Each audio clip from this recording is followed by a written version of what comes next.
Madame, Monsieur, bonsoir. Merci de votre fidélité. Notre rendez-vous d'information avec un léger retard. Cela vous a permis de suivre l'intervention du ministre de l'Économie et des Finances, le grand oral du ministre des Finances pour présenter le projet de loi de finances 2019. À présent, les titres du jour. Les défis sécuritaires régionaux et nationaux, c'est le thème du 8e symposium des chefs d'état-major des armées de l'air africaines, rencontre organisée sous le patronage de Sa Majesté le Roi à Marrakech et initiée par le commandement de l'armée de l'air américaine avec le soutien des forces Royal Air. Le rideau est tombé sur la 11e édition du Salon du Cheval d'El Jadida. Il a tenu toutes ses promesses et parmi les temps forts de cette manifestation, le Grand Prix de Sa Majesté le Roi Mohamed VI de Tbourida et le Grand Prix de Sa Majesté le Roi Mohamed VI de saut d'obstacle. Nous revenons ce soir sur l'événement équestre national. Et puis il a d'autres cordes à son arc avec des génies. Il révèle aujourd'hui son talent d'artiste peintre. Il s'agit du célèbre chanteur-compositeur Abdou Abdoukali. Il expose à la galerie Babrouah à Rabat. Le partenariat stratégique entre le Maroc et les États-Unis au centre des entretiens à Rabat du chef du gouvernement, Saad El-Othmani, avec les membres de la commission judéo-américaine. Au menu des discussions, les questions d'intérêt commun. Les deux parties se sont félicitées de la coopération croissante qui lie Rabat et Washington. Le directeur exécutif de cette commission, Jason Isaacson, a mis particulièrement en avant le modèle de coexistence qui a toujours rassemblé les communautés juives et musulmanes en terre marocaine. Il a salué la haute sollicitude royale dont jouit constamment cette communauté et les efforts consentis par Sa Majesté le Roi Mohamed VI pour la protection de la mémoire judéo-marocaine et la sauvegarde de ses spécificités culturelles et historiques. Conformément aux dispositions de l'article 68 de la Constitution, nous le disions, le Parlement avec ses deux chambres tient une séance plénière commune consacrée à la présentation par le ministre de l'Économie et des Finances au projet de loi de finances au titre de l'année budgétaire 2019.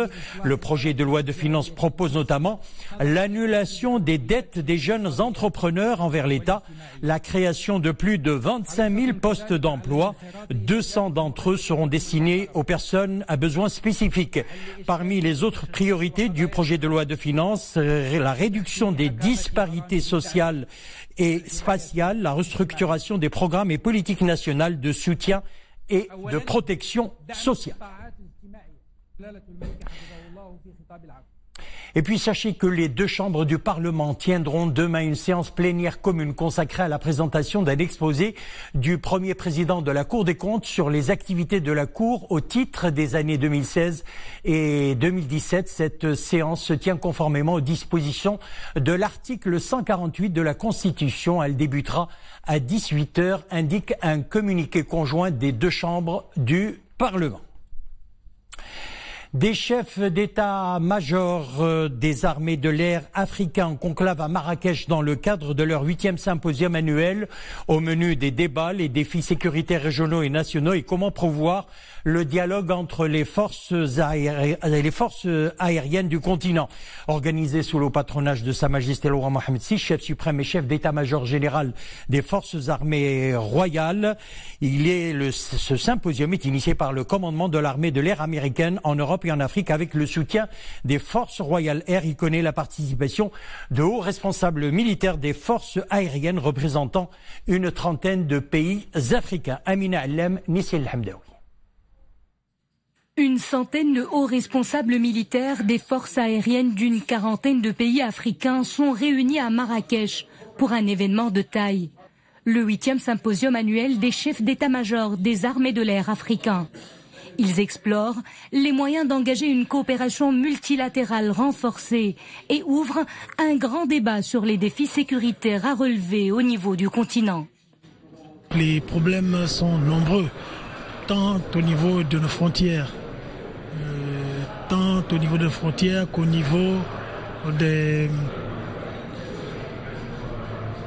l'intrusion dans nos différents États de certains groupes terroristes pour certains et des violations de nos frontières. Et c'est une occasion pour nous de rencontrer les autres collègues et de parler de nos défis et voir dans quelle mesure nous pouvons partager les ressources et puis partager aussi les expériences et puis s'aider particulièrement dans les situations sécuritaires difficiles que vivent nos pays. Cette rencontre est initiée par le commandement de l'armée de l'air américaine en Europe et en Afrique avec le soutien des forces Royal Air. 2 corps militaires qui entretiennent une coopération dynamique. La coopération que nous engageons avec le Maroc concerne notamment le domaine militaire et s'élargit aux défis de la lutte contre le terrorisme et l'extrémisme. Et cela est très important pour nous. Cette rencontre est une opportunité pour les forces aériennes du continent africain pour partager leurs idées afin de promouvoir la paix et la stabilité, non seulement au niveau de leur pays, mais également à l'échelle de la région et même globalement. Ce conclave se veut une plateforme pour l'échange d'expériences et des meilleures pratiques et leçons tirées liées aux forces aériennes africaines et américaines. Le 8e symposium des chefs d'état-major des armées de l'air africains est organisé avant le grand rendez-vous Marrakech Air Show 2018 qui se tiendra du 24 au 27 du mois courant. À présent, ce communiqué du ministère de l'Intérieur, les autorités marocaines ont décidé de refouler vers leur pays d'origine tous les migrants clandestins subsahariens qui ont participé dimanche matin à l'assaut du préside occupé de Melilla et ce conformément aux lois en vigueur. Les forces publiques sont intervenues pour mettre en échec cette tentative d'assaut et procéder à l'arrestation de 141 clandestins, précise le ministère, ajoutant que 12 militaires et un membre des forces auxiliaires ont été blessés à des degrés divers lors de cette opération avant d'être évacués vers l'hôpital de la ville de Nador pour recevoir les soins nécessaires lors de l'escalade de clôture du préside occupé de Melilla. Une personne est décédée après une chute du haut de la clôture et 22 assaillants ont été blessés par les fils barbelés et transférés à l'hôpital pour recevoir les soins nécessaires, souligne le communiqué.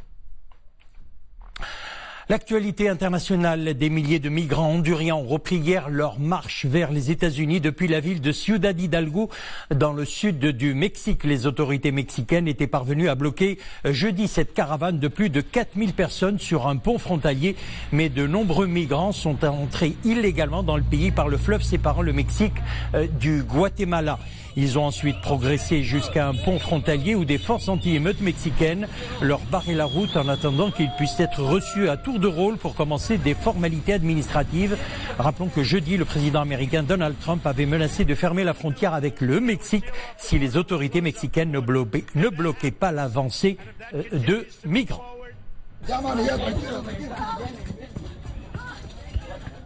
Direction le Proche-Orient, le Premier ministre israélien Benjamin Netanyahou suspend le projet de démolition d'un village en Cisjordanie occupée. Ce dernier est devenu un emblème d'ailleurs de l'opposition à l'occupation et à la colonisation israélienne. L'objectif est de laisser une chance aux négociations et aux propositions que nous avons reçues de différents partis, y compris ces derniers jours, a indiqué le bureau du Premier ministre israélien. Les Palestiniens accusent Israël de vouloir raser Khan al-Ahmar pour créer un arc d'implantation juive qui isolerait de facto Jérusalem-Est de la Cisjordanie, 2 territoires capturés ou occupés par Israël en 1967.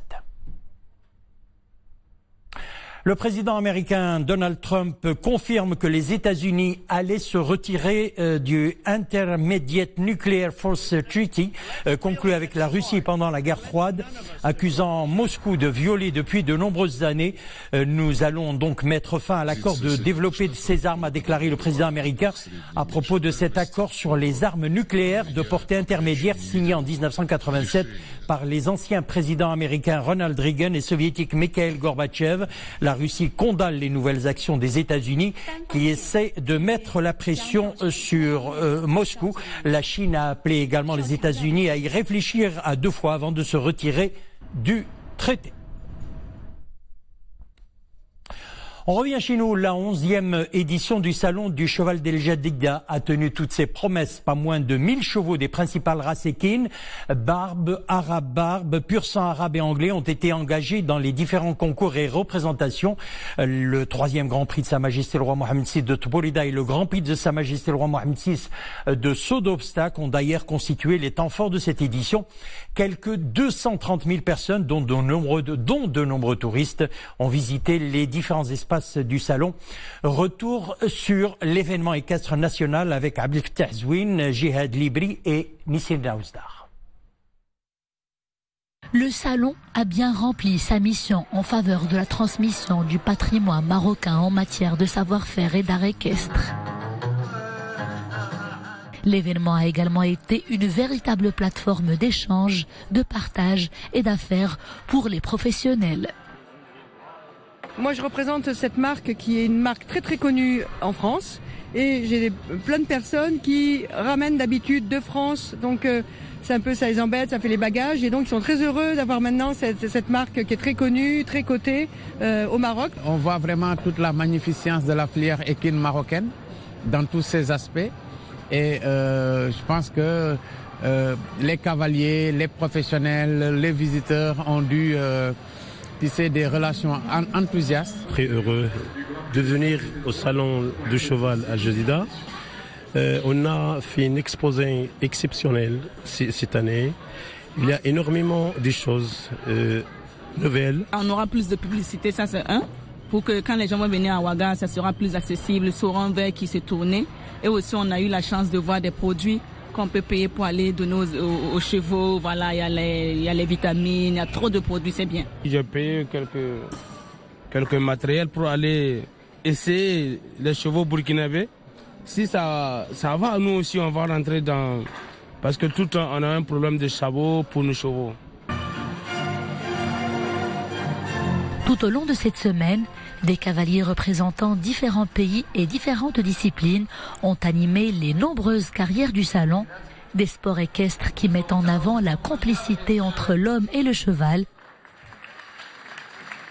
Les organisateurs dressent un bilan très positif avec plus de 230 000 visiteurs, y compris 20 000 enfants.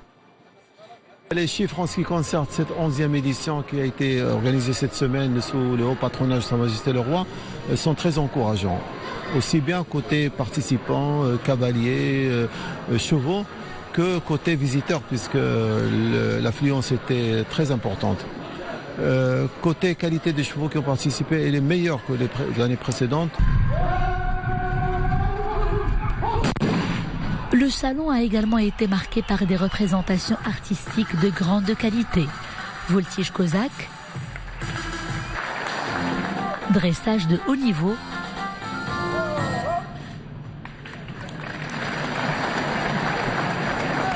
cascade enflammée,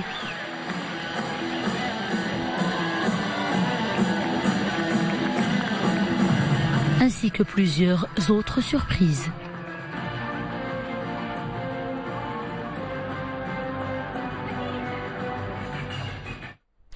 Cette activité royale à présent qui vient de nous parvenir, Sa Majesté le Roi Mohamed VI a donné une nouvelle impulsion en vue de la préservation et la valorisation des anciennes villes du royaume. En effet, Sa Majesté le Roi Mohamed VI a présidé à la place Riyad al-Arous à Marrakech la cérémonie de présentation des mesures prises pour la réalisation des projets intégrés dans le cadre du programme de valorisation de la Médina de Marrakech ainsi que des programmes de mise à niveau des villes anciennes à Salé, Meknes, Tétouan et Essaouira. Un investissement de l'ordre de 2,35 milliards de dirhams. Le souverain a lancé à cette occasion le programme de mise à niveau et de restauration de l'école Sidi Abdelaziz, qui va abriter un centre dédié à la promotion des compétences des femmes artisanes. Cette cérémonie a été marquée particulièrement par la signature de 4 conventions dans le cadre de cet ambitieux programme. السيد محمد العنصر رئيس مجلس جهات فاس مكناس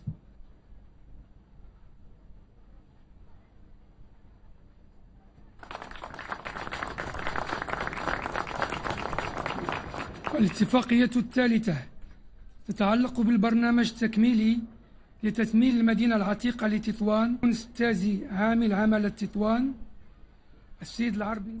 Les développements dans nos prochaines éditions d'information. Page culturelle à présent, Abdouhab Doukali a d'autres cordes à son arc. Avec des génies, il révèle aujourd'hui son talent d'artiste peintre. Ses œuvres sont une série de portraits de personnalités. Le célèbre chanteur et compositeur marocain dévoile ses œuvres au grand jour à la galerie Bab Rouah à Rabat. Wafal Yacoubi et Zakaria Mokhimbillah.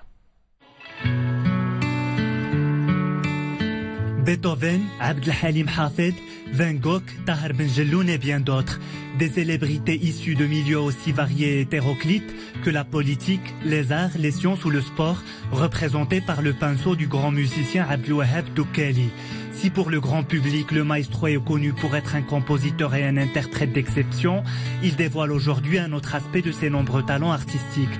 Il se révèle être un peintre chevronné, doté d'une véritable maîtrise du dessin. Avec ses portraits, Abdouhab Doukali essaie de livrer sa propre interprétation. Il n'aspire pas à donner une reproduction parfaite du sujet représenté. Au contraire, il exprime son avis et sa touche personnelle.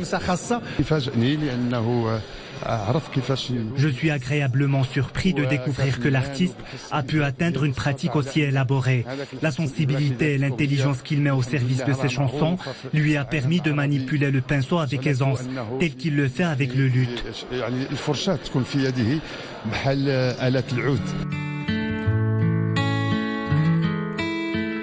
L'exposition intitulée Génie présente 44 portraits peints avec beaucoup d'élégance et de subtilité. Une occasion pour le doyen de la chanson marocaine de partager ses points de vue artistiques avec le public.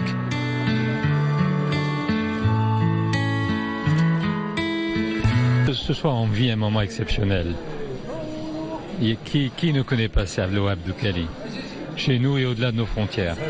Mais quand on va découvrir ce travail de plus d'un demi-siècle, qui nous a cachés, parce qu'on ne le voit qu'aujourd'hui, et moi je suis fasciné par cette capacité à la fois discrète mais tellement talentueuse.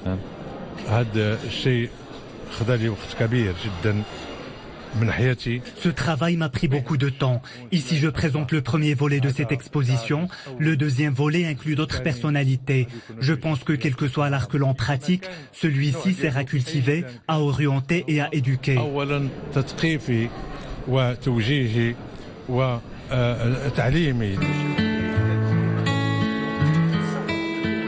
Ces portraits sont autant de témoignages de la sensibilité et de l'altruisme de Abdouhab Doukali. Ces œuvres élaborées durant des décennies sont enfin accessibles aux fans de l'artiste, qui a su s'inspirer de la musique pour s'exprimer à travers l'esthétique des formes et des couleurs.